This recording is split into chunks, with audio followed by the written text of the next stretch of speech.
Hi, everybody. Let's see, move this down just a little. So, 1,901 days since Richard was forcibly removed from the barracks room there at Fort Bliss in El Paso, Texas.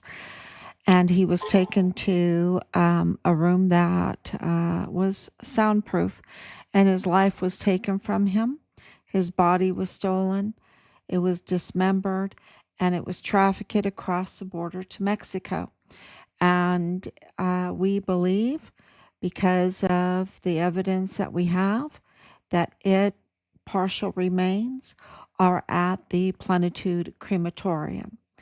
Now, those bodies have been, a lot of bodies have been removed. There were bones that were still found there. Um, and of course, the Chihuahua government are complicit in this. So, in order to get them to identify all the remains, it gets very vicious. It gets very vicious in President Trump's terms, meaning you have to be very serious about driving them to do the right thing, that you have to drive them to do the right thing. And, there's a lot of things going on in Chihuahua, Mexico. There's a lot of things going on in Texas. There's a lot of things going on in El Paso. And so, if anyone can drive them to return our son's remains, it is President Trump. We're going through those channels. We are in communication with the White House. We received on August 6th and 7th, and we let everyone know about that, personal letters from President Trump. And the one on August 7th, honored Richard beyond belief. I would say, like he honored Charlie Kirk today. It was that amazing. And of course, um, today was a beautiful day to see Charlie Kirk receive posthumously the Medal of Freedom with a special cross. Maybe one day, at least a purple heart, maybe. Richard, from me and our family, we believe absolutely Richard deserves a golden cross. Um, his reward is in heaven, and it is just amazing because he's an absolute hero. He's an absolute hero for standing up to this very criminal cabal there in El Paso. And we are so grateful to everyone today. Let me make sure that everybody see if everything is working, because thank you, Anicia, for coming on. Thank you for your prayers and your love and your hope. Your hope with the stars, right? Richard deserves those gold stars. And thank you, Laura, so much for your prayers and your patriotism. Blessings, Mama Bear Halliday. Yes, Richard deserves it. Thank you. Um, and absolutely, and it's all coming out. Excuse me. It's all coming out. And it's because of you. It's because of everybody watching and sharing. Today has been an absolute incredible day, and we want to say thank you so much, because the Christina Sanchez, I'm going to try to do this all by memory like I normally do. The Christina Sanchez referral to AG Ken Paxton, has gotten a lot of views, has gotten a lot of attention, and that has boosted the messaging of our cause, meaning finding, returning, because we believe we found his remains. There's other things about his remains, because he was dismembered, and we believe some remains were left in the United States, and some were taken into Mexico. And that's why, because we have these 3 autopsy reports, right? So the ones in Mexico, we believe, are at Plenitude Crematorium, that they were there. We have information that dog tags were there. We have uh, made the connections between the owners with um, the suspects in our son's case. There is absolutely a total connection over and over again. And then we have witnesses. So this is not just pulling out of the air. This is um, backed with evidence. And I wish I could tell you everything, but we're dealing with people that are very, very violent. They are very violent. It's the same group that ended uh, Charlie Kirk's life. It's the same group that attempted um, to assassinate President Trump. It is the same group that forcibly removed our son and took his life.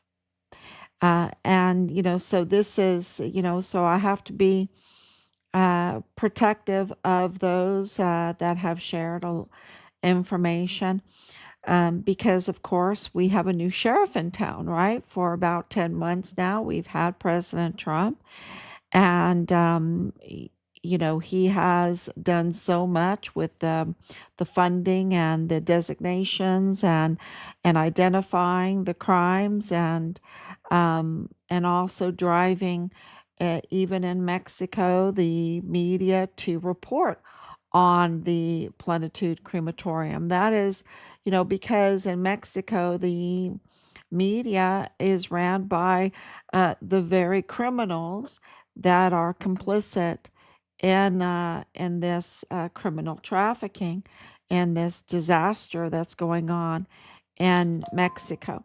So, so that is amazing that this was reported on over and over again, and that the people there, the families, the victims' families that are protesting, that want to know the results of the DNA tests, that want to know the names of all of the victims that were there. Um, eh, they are very, very brave, y'all. They're so brave because the system has been so compromised over there that they had a crematorium, a narco crematorium, a flesh peddler, to get rid of evidence. And in the United States, that mortuary affairs, the funeral operations would transfer their victims of their criminal no good cartel operations over the border to this narco crematorium, right? So that's all being, um, and there's more than one, but this one has been singled out for a very good reason. And, uh, it's very clear that all of these pieces are fitting together. And so let's get going. Let's start.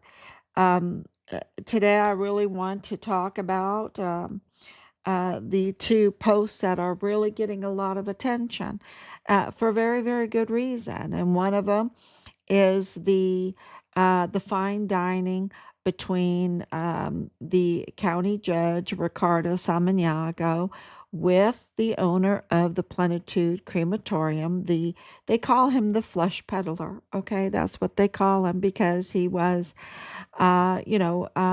recycling rotting bodies to collect humanitarian aid for an identified migrant, and getting rid of victims um, for the narcos, and on, right, and on and on. So he has many properties in the United States. One property is right beside Beto Works. And Rafael Arellano Caron, his wife, is a senior editor for the City magazine. So this is, they always have their cartel criminal cabal, operations with control of the media, of course, because the media is so important in hypnotizing and obstructing of cases. Hypnotizing the public or obstructing cases or even fabricating stories or evidence to use in court to their favor, or to absolutely target um, and let's say discredit any kind of witness against them. So, this is a really big deal for the county judge to be, fine dining with this dude, with this flesh peddler, with this criminal. I mean, dude is too good of a name for him. Um, uh, and of course, this was all under the protection and knowledge of Colin Whitten, the special agent in charge for the El Paso FBI office there. Absolutely knows because uh, this Cafe Central, it, it's a known place, and it is also known to be bugged, right? It is also known to be bugged. Of course, if you're going to have um, um, these um, these kind of individuals eating, dining, fine dining, and of course that goes with drinking and everything, and they're discussing. You're going to want to listen in, right? I mean, that's the way it is. So this is absolutely a known, and there's eyes everywhere, and there's ears everywhere at this place. So if you go there, just to keep that in mind, right? Keep that in mind that is known to have been. I'm not saying it is now, whatever you want to believe, but it is known. It was reported that it was absolutely wired. It was a very wired place. Um, so this is, why it's getting a lot of attention, and it's so criminal. It's so criminal, and something has to be done about it, right? Because uh and the thing about Judge Samaniego is that he is like a huge ally to Woody Hunt, to Beto O'Rourke, to um of course, Veronica Escobar, right? And he signs the checks, y'all. He has the checkbook. He has the open checkbook for the medical examiner. I mean, it's very this meeting that he did is very, very criminal, very criminal. And so that's why this is getting the attention. The other, and I'm going, uh, talk, and then if you have any questions, please feel free to leave your questions there, because it's so important to have these active live streams and all the posts and everything. That's why I do them every day, because it's so important, because it is the people that will drive the authorities, even if they're crooked, to do the right thing. And that's how we'll get our son back. Of course, our family is doing, triple take, triple time, whatever, quadruple time behind the scenes also, because you have to do the legal work. And of course, we've had to do the investigation ourselves. And this is a team effort with you, because we've gotten lots of leads from you, and so please feel free to comment, and please feel free to share, because this is it's working. It's working. We're getting closer and closer. So So the other post that is really getting even more attention, and I don't know if it's deserving of more attention, but because Ricardo Samaniego is up for election, but also Ken Paxton is running to be senator, right? Senator against Senator Cornyn. Um, and, uh, okay, I guess he wants to be senator, um, but he was referred by, the complaint that we put in, that is amazing. It's really amazing that this, really, when I think about it, it should be number one. It really should be number one. Um, our complaint was about the El Paso Criminal Law Magistrate Court. And it is a little hard to believe that they would do this because it disenfranchises the entire county, right? Every um, individual that is eligible to vote has been disenfranchised because and we've been saying this for, oh gosh, for so long, right? For so long, ever since we found out um, that since 2015, the El Paso Criminal Law Magistrate Court, because of an amendment, was given full county-wide jurisdiction. Before then, it only had partial jurisdiction. Um, in 2015, it was given full jurisdiction.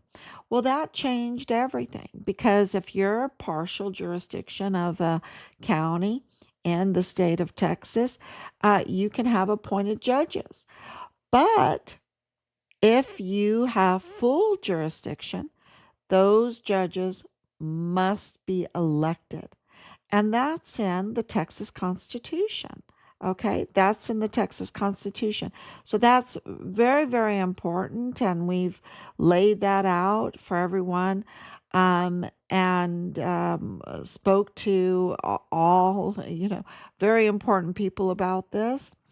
And it is absolutely right. It is absolutely right.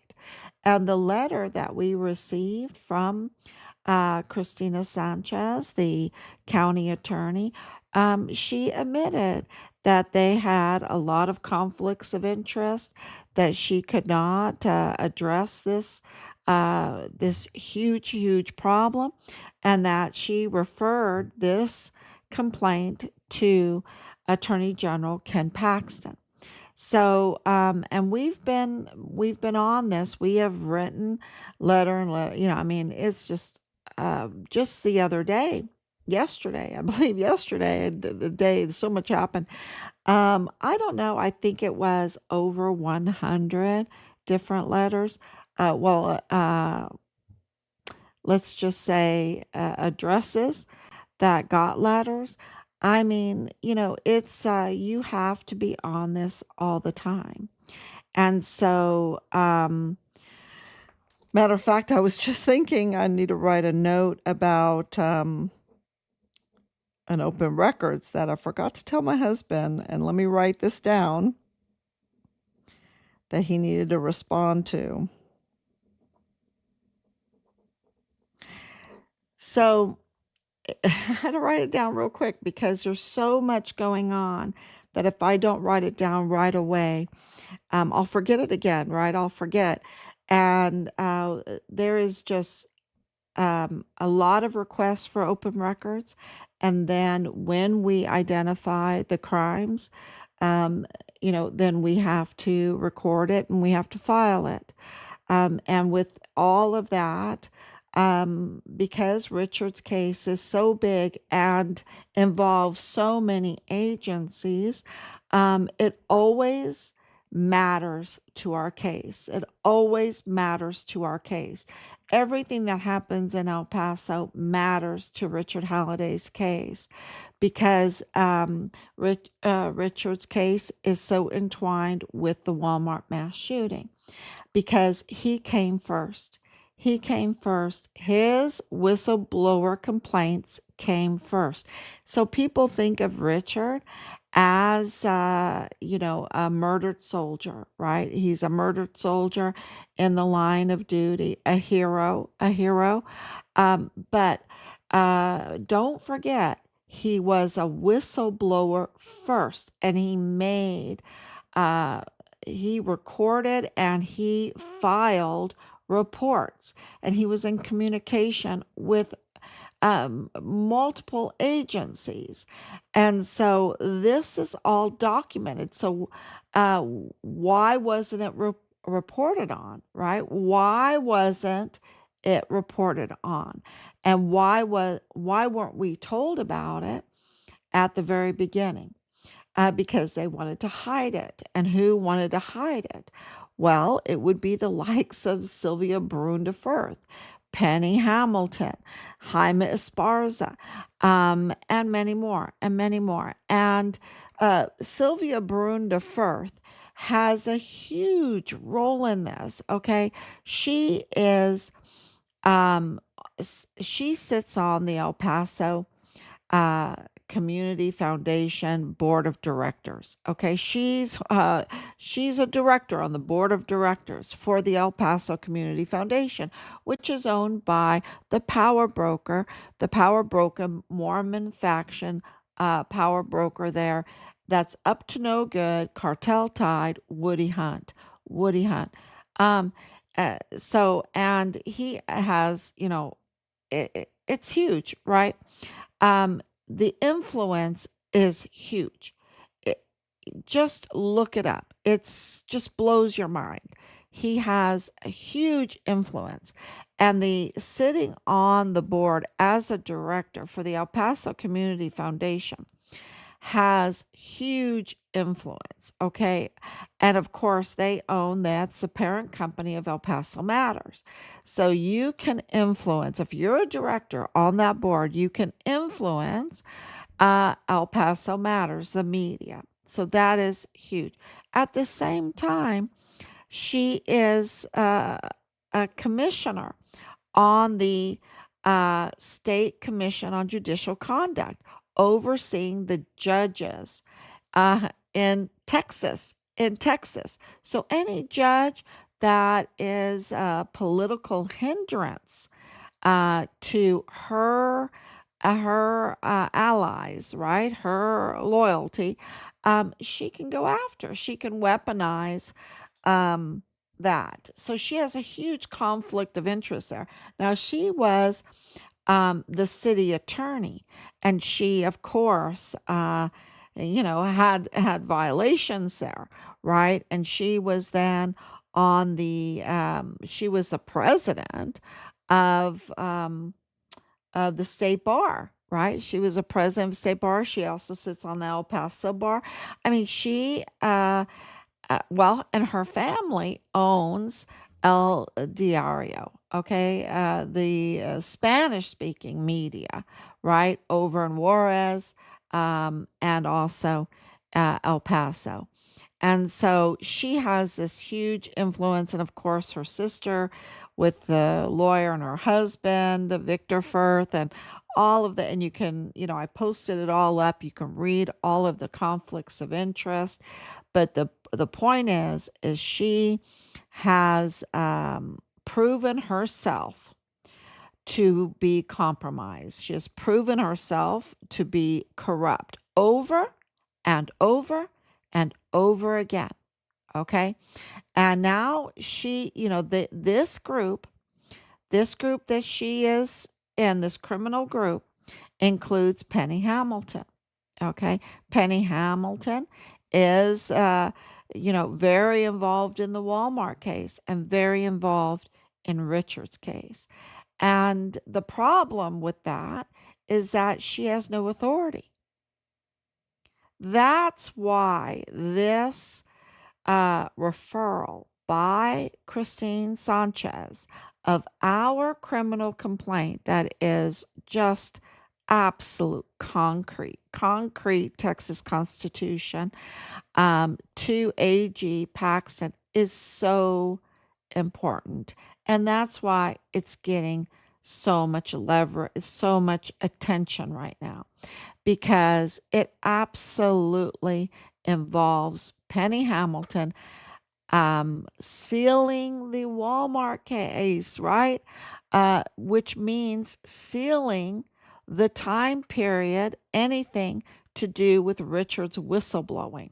Okay. Um, so it is, and here it was done by someone with no authority. She also issued the arrest warrant for him. They did that arrest warrant on the 4th of August at after 9 o'clock in the evening. But at the same time, they did the application for an attorney, right? For an appointed attorney. Um, Early in the morning at like 5:42, something like that in the morning that same day, right? Just hours later. So that doesn't make sense. Before he even was arrested with the arrest warrant, um, they already gave him the rubber stamp to have an open checkbook. Millions and millions of dollars poured out for his defense. For one lead lawyer, Joe Open Checkbook Spencer, who and said, "Okay, I'll take this case, but I won't do it for nickels and dimes. I want an open checkbook."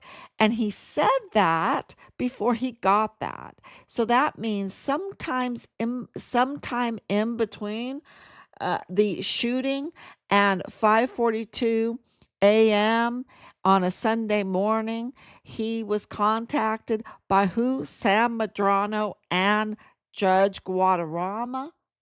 Were they even appointed? Well, we know for sure that Sam Madrano wasn't even appointed. So why does this matter? Because the magistrate court, that was Sylvia Borunda Firth's baby. That was her baby. Okay, as city attorney, that was her baby, and it's like really. And Penny Hamilton, it's always the same people. It's always the same people.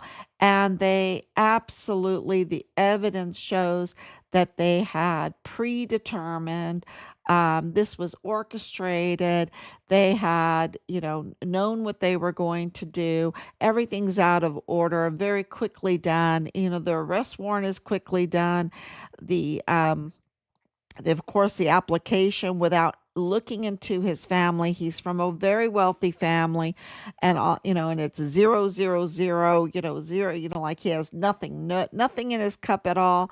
And yet he is, rubber stamped, approved, signs Patsy, and so these are all the irregularities, the anomalies. When you put them together, it absolutely shows, him.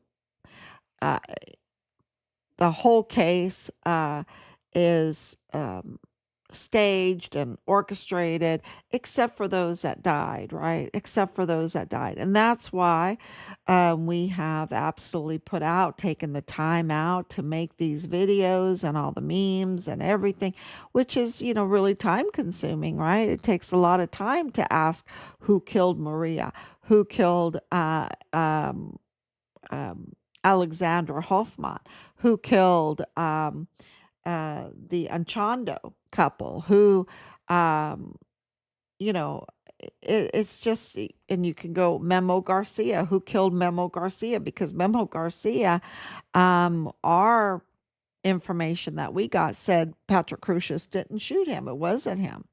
And by the video and everything, it looks like those executions were done before Patrick Crucius got on the scene. That's what it looks like to us. you can look at the videos yourself, and then where are all the other victims? Where is all the chaos? Where is, just the blood, and where is blood on him? And, um, you know, so this, and why didn't they secure the scene? It took, over 2 days to secure the scene.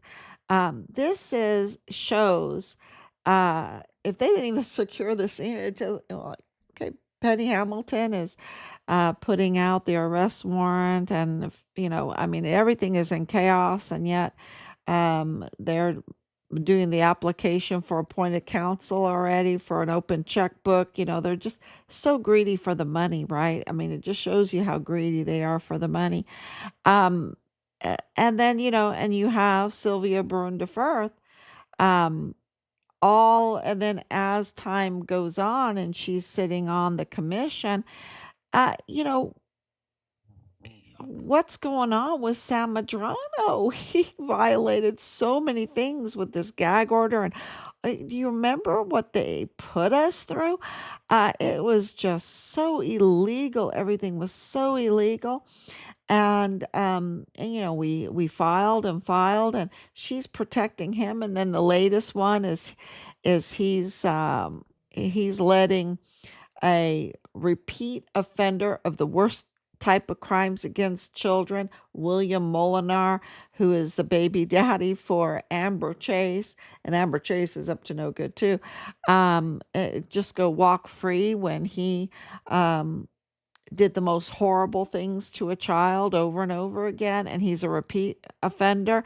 And Judge Madrano goes light on him, and William Molinar is the buddy um, of Danae Katzen, connected to Danae Katzen. And Danae Katzen is the wife of Jonathan Ambrose, the 143 um, deployed with 143, that's Richards. Um, and absolutely knows Dallas Hart, and shares an address uh, with Danae Katz and his family with Rosa Maria Valdez Garcia, who, frauded her way into getting um, the money from the El Paso Community Foundation's Walmart mass shooting victims funds. Those were donated all over, and they were controlling that West Star Bank, and they were being investigated. And, all of that information, all of that is connected. You have Ernest Christopher Grant, who has now been arrested.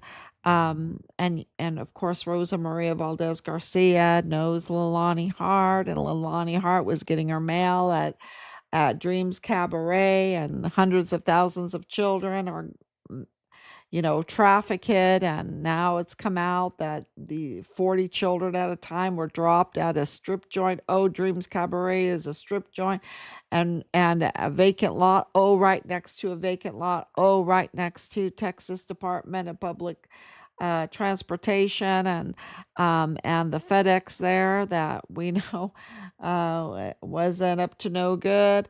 Um, it all fits together. And so for Ken Paxton, and it all leads back to this court that allowed Penny Hamilton to impersonate a judge, disenfranchising the public of their vote, um, and sitting on that bench with no constitutional authority at all, and making a mess out of everything. Yeah, and making a mess out of everything. Because we had no real judge on the scene. No real judge. There was no real judge. It's all botched. She's made a mess out of everything. And now, because President Trump, and, of course, the Walmart mass shooting at the end of the day, the very bloody day of it, their true target was President Trump and his election to be president of the United States. They wanted to stop him at all costs. They wanted to smear him, discredit him, whatever it took. And if they, had to orchestrate a mass shooting, right, a real one, a bloody one, if they had to um, retaliate against Glennon Oakley Jr. And in April of 2020, he was found dead in his barracks. R.I.P. Glennon Oakley Jr. If they had to silence Richard, these people are very, very violent people. Very violent people. And so when Penny Hamilton put in this defunct, right, defunct complaint against Judge Mario Gonzalez, and I don't even know him, okay? But I know that he was speaking out against the cashless bail bonds, concerns about it, because as his position at Horizon as a judicial officer, his job was to issue these bail bonds. And he saw problems with these PR cashless bail bonds. And that, would cause a lot of repeat offenders and a lot of corruption. And he spoke out about it like he should. In 2020, if you see something, say something, right? And 2022. And a lot of these municipal judges, they also have a private practice. It's a normal thing. And, they twist people's, perception. They try to smear him. And Penny Hamilton, with all of her conflicts of interest, was allowed to put in this complaint. She shouldn't have even been allowed to put in a complaint because she is just not trustworthy, right? She has so many conflicts of interest. But, her buddy, Sylvia Borunda Firth, that sits as a commissioner on the State Commission on Judicial Conduct, allowed this to happen. And on the 6th, and there's a Patricia Lopez involved in this, okay? A Patricia Lopez involved in this that showed up to the August 6th and 7th meeting to speak out against Judge Mario Gonzalez. For just, it's kind of like a whole Charlie Kirk thing, just speaking about what he was concerned about with these bail bonds, because they had a heads up that President Trump was about to ban the cashless bail bonds. And he did. He did just recently. I think it was on the 23rd of August, 2025. I have to look again, but it's close to that. Maybe it's the 24th. But he absolutely banned the cashless bail bonds because of all the crime that it was and the safety issues to the public, right? So they met the commission met on the 6th and 7th, which are, like really great days for us because we got personal letters from President Trump. But they met there, and I believe that it was collusion. I believe it was conspiracy. I believe they were up to no good because they did not disclose, and I believe this because of the evidence.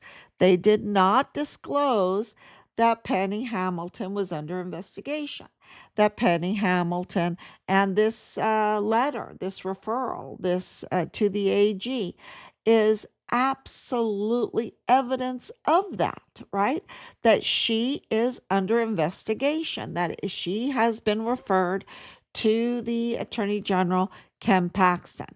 This very lady that is, operating and being an imposter judge without any authority at all, messing with the entire judicial system there in El Paso. And I mean, really, really, when you seal a case like that, and you mess with the one of the biggest, if not the biggest, mass shooting in American history, you're messing. You are absolutely messing up. And of course,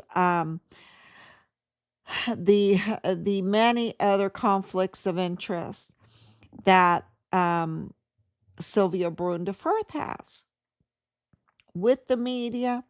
That's why they didn't release the leak to El Paso Matters, right? Or KTAP, or because she has influence over that, or El Diario, right? They released it to KTSM because KTSM is absolutely in their little pot. It's absolutely, I mean, El Diario, El Paso Matters, KTSM, whatever. Don't forget, Danae Katzen led us to KTSM, and KTSM falsely reported when they knew about Richard and his whistleblowing and the Walmart mass shooting. They knew about the Mayella. They all know about the Mayellas, right? That you can't keep that a secret. They're too big of a family. They're too big of a family, the Crucius Mayella family, to keep it a secret. And so, but they did the best they could. They were pretty good. A lot of money was involved in all of this, right? Because they to stop President Trump was in their favor. And anyway, um, so, yeah, her connection with the media, her connection with this whole judicial, legal, law enforcement. Sylvia Brunda Firth did not disclose any of that um, to Mario Gonzalez. And all he knew is that years ago, he made some statements concerning his concerns for the cashless bail bond. And all of a sudden now he's being surrounded, right? And being admonished, being sanctioned. And they don't care to ruin a person's life, right? They do not care to ruin a person's life if it's going to give them an edge in a future legal case.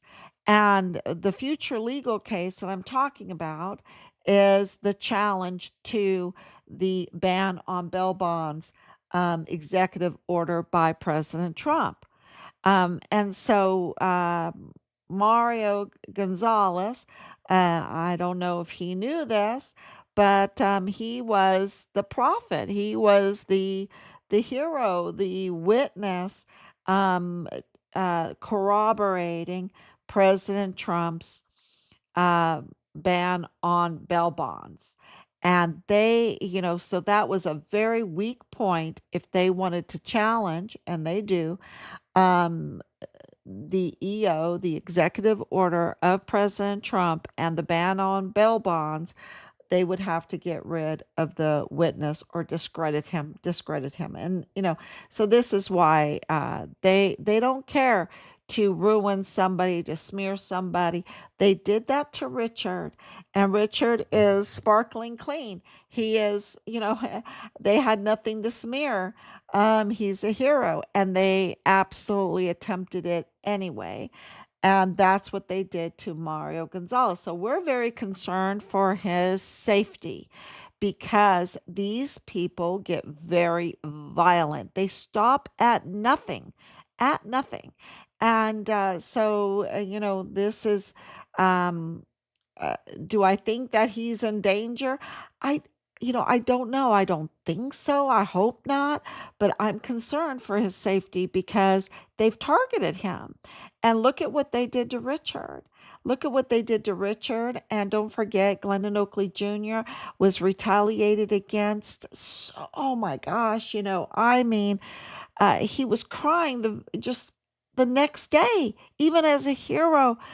He was crying because they were retaliating, they were bullying him, and we have been months and months, daily and daily, under their retaliation with threats on our life, the doxing of our home, and many, many other things that they have done to us. I mean, and I just can't even tell you all of the harassment, intimidation, and everything to try to stop us from investigating our son's case. And we have every right to investigate our son's case. We were told to investigate our son's case. And we have gotten this far, and we are really very close. We are at the negotiation of repatriation. That's where we're at right now, is the viciousness of a negotiation of the repatriation of our son's remains back to us. That's where we're at. There is no doubt um, of his remains. Um, and so this is you know and like I said, it's vicious. It's really vicious. So you have to keep going, and you're sharing all of this information. Every time you share, it helps. And so today was a really wonderful day. It brought a lot of attention. And someone told me, when this breaks, you're going to have a billion shares, you're going to have a billion views, a billion views. Everybody, I don't know. I don't know. I don't think so. I mean, I don't know. I hope so, because that is what drives the judicial system, the political system, to do the right thing. So we are a government of the people, by the people, and for the people. They work for us. They work for us. And we must always remind them and drive them to do the right thing. And so this is, when people talk about Trump, I said, look, it's all about the people. The people are the drivers, right? Of course, God is the ultimate driver, but the people, this government goes in the direction that the people allow it to go into. That is why President Trump won. The establishment did everything they could to, I mean, look, Veronica Escobar held a purse of $1.2 billion. I think it was maybe even more than that. But let's say on the conservative side, $1.2 billion she was given to win the election for Kamala Harris. Okay. She lost. Why? Why? Because they think it's all about the money. But no, it's about the people. It's the people didn't want Kamala Harris. They wanted President Trump. And he went out to the people and he talked to the people. Every time Kamala Harris talked, well, it took her like over a month to even talk, right?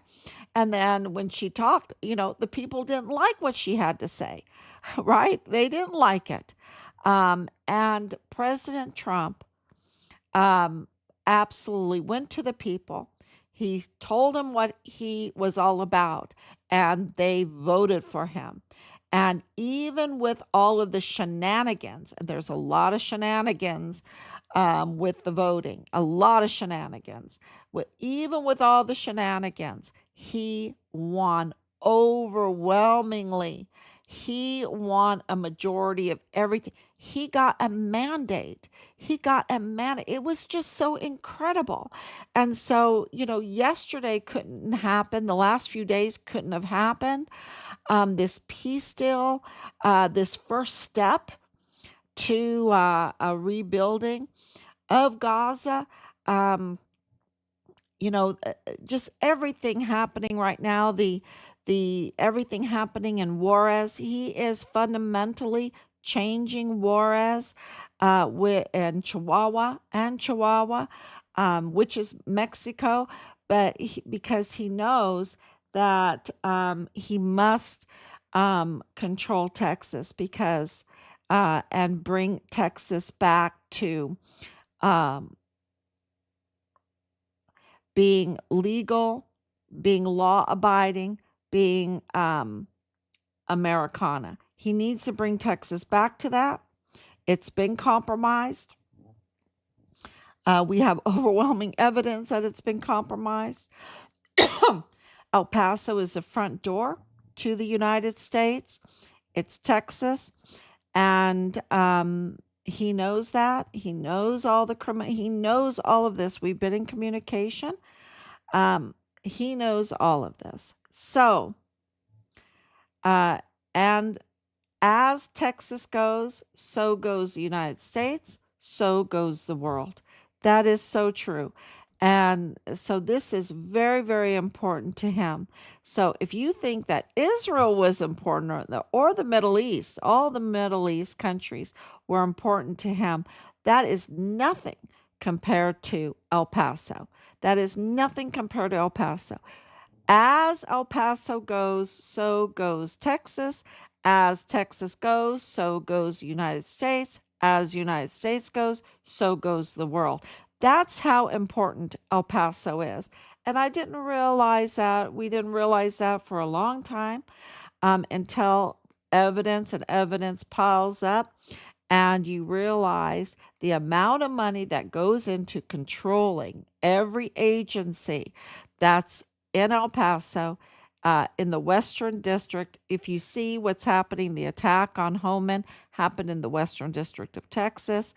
You saw the 30 children that were found now that had been trafficked. Where was that? The Western District of Texas. That's in San Antonio. And, you know, it's just that Western District of Texas is a big deal. It's a big deal. Where is the minerals, the rare earth minerals? Well, right, right there in Western District of Texas. Where is the fuel being siphoned and stolen, and where is all the that right there in the Western District of Texas? It's so important, and it's connected to, of course, Venezuela. So that's why you see this. Keeping these drugs out, turning off the spigots of USAID, of NPR and PBS. And you see his focus is laser sharp on El Paso. President Trump's focus is laser sharp on El Paso. And Richard's case is just that big. So of course, um,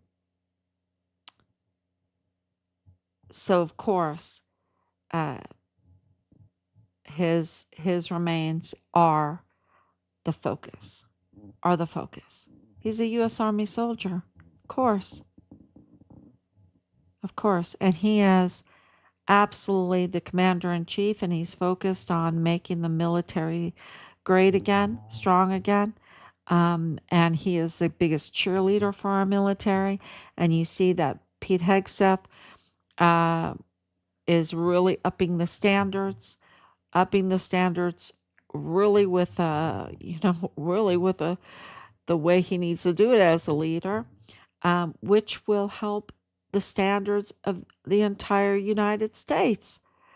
you know, um, it's such a great thing to see. And so Richard's remains, Pete Hegseth, Marco Rubio with Marco's list. I haven't forgotten about that. And I need to address that. So many other things have been happening. But Marco's list, vicious negotiating for repatriation. And President Trump's laser focus is on Richard. We know that. And so we appreciate all of your sharing. Absolutely. So this is a huge day, and El Pasoans need to get back their vote. Their vote has been disenfranchised, and the Commission on Judicial Conduct, that might need to be defunded. Um, but we were successful on getting Sylvia Borunda Firth removed from there.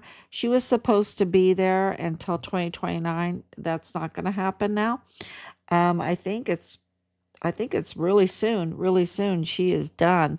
I have to look on the exact date that she is done, but she is yeah. So that took a lot of letters to get that done, y'all. But that is a huge victory, a huge victory. And she needs to be held accountable for what she has done in El Paso, all the crime, all the violations, all the manipulating, all, everything, and she just has one violation after the next, all through everything she puts her hands on. So, yeah, that's really important. And yes, so many other cases we haven't forgotten about we're still working on, that are connected to Richard's case. So, we're doing it. We're doing it. So thank you for coming on. Thank you, Danielle, for your prayers. Thank you, Lainey, for your prayers. And the stars, justice, everything. And we are working very hard behind the scenes, and we hope that you continue to pray for us and to share, and also to share your being the eyes on the ground there in El Paso. Thank you so much. God bless you, and we'll be back tomorrow, God willing. Bye-bye.